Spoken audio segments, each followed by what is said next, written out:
നമ്മൾ വാങ്ങിക്കുന്ന മൺപാത്രങ്ങൾ, മൺചട്ടികൾ, കറി വയ്ക്കാൻ ഉപയോഗിക്കുന്ന ചട്ടികൾ, പാത്രങ്ങളൊക്കെ നമ്മൾ ഒരു ബക്കറ്റിലോ ഒരു ചരുവത്തിലോ വെള്ളം നിറച്ചിട്ട് അതിലേക്ക് മുക്കി വയ്ക്കണം.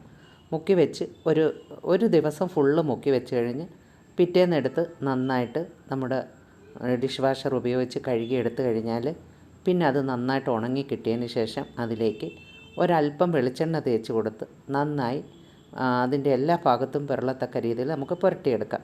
അതിന് ശേഷം ഇത് അടുപ്പിൽ വെച്ച് നമ്മൾ കറികളോ തോരനോ എന്തോ ആണെങ്കിലും നമ്മൾ ഉണ്ടാക്കി കഴിഞ്ഞാൽ ഇത് അടിക്ക് പിടിക്കുകയില്ല. പിന്നെ നമ്മുടെ ചട്ടികൾ പെട്ടെന്ന് പൊട്ടിപ്പോവുകയില്ല. അപ്പോൾ അതിനുള്ളൊരു മാർഗ്ഗമാണ് ഈ വെള്ളത്തിൽ കുതിർത്ത് വെക്കുന്നത്. അപ്പോൾ നമ്മുടെ ചട്ടികളൊക്കെ ഒന്ന് ഉറച്ച് കിട്ടും. ചട്ടികളോ പ്ലേറ്റുകളോ ഒക്കെ ആണെങ്കിലും ഉറച്ച് കിട്ടും. അതുപോലെ തന്നെ ഇപ്പോഴത്തെ ചട്ടികൾക്ക് നമുക്ക് പഴക്കാൻ ഒരു പ്രയാസവും ഇല്ല. ഒരല്പം വെളിച്ചെണ്ണ തേച്ചാൽ മാത്രം മതിയാവുന്നതാണ്. അപ്പോൾ ഈ ടിപ്സ് നിങ്ങൾക്കെല്ലാം ഉപകാരപ്രദമായെന്ന് വിശ്വസിക്കുന്നു.